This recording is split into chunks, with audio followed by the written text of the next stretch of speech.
আমাদের সম্প্রতিকালের যে অতিবৃষ্টি এবং পাহাড়ি ডলের যে বন্যা, এটা আমাদের দুরাইল ইউনিয়নের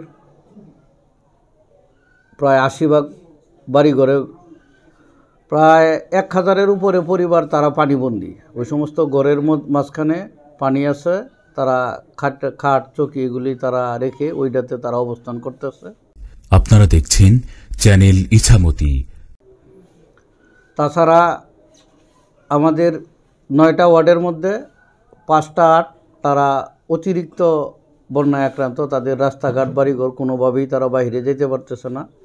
বিশেষ করে ৫ নং ওয়ার্ড, ৬ নং ওয়ার্ড, ৭ নং ওয়ার্ড, ৮ নং এবং ৯ নং ওয়ার্ড তারা বেশি প্লাবিত হয়েছে। আর আমাদের উত্তর অংশে ১, ২, ৩, ৪ এই ৪টা ওয়ার্ড এখানেও প্লাবিত হয়েছে। আমাদের সারা ইউনিয়নে আমার জানা মতে শতকরা ৫ ভাগ আবাদি জমি হয়তো রক্ষা হইতে পারে, ৯৫ ভাগ আবাদি জমি পানির নিচে। এখানে অনেকেই যারা মাছের চাষ করত তাদের মাছ পুকুর থেকে বেরিয়ে গেছে, তাদের মাছ এখন নাই। রাস্তাঘাট আমাদের এলজেডির রাস্তাঘাট, পাকা রাস্তাঘাট সহ ব্রিজ, কালভার্ট এবং আমাদের মাটির রাস্তা যেগুলি ছিল প্রায় রাস্তায় ভাঙনের সৃষ্টি হয়েছে, মানুষ ঘর থেকে বাইর হতে পারতেছে না।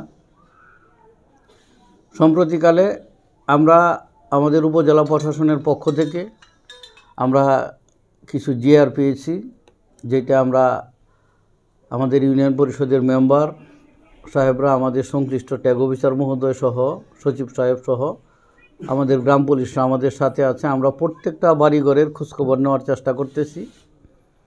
আমি ব্যক্তিগতভাবে কিছু কিছু পরিবারে কিছু খাবার দাবারের ব্যবস্থা করেছি। উপজেলা পরিষদ থেকে আমরা জিআর পেয়েছি, সেই জিআরের মিটিং আমরা এখন আমাদের পরিষদের মেম্বার সাহেবদেরকে নিয়ে আমরা করতেছি, চলমান আছে।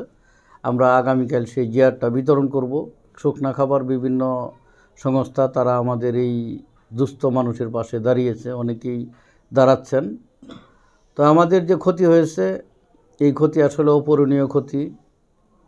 আমরা আপনারা যারা আছেন প্রত্যেককে মানবিকভাবে যতটুকু সহযোগিতা করা যায়, যাতে আমরা এখানে দল মতের ঊর্ধ্বে থেকে মানবিকভাবে আমরা কাজ করি।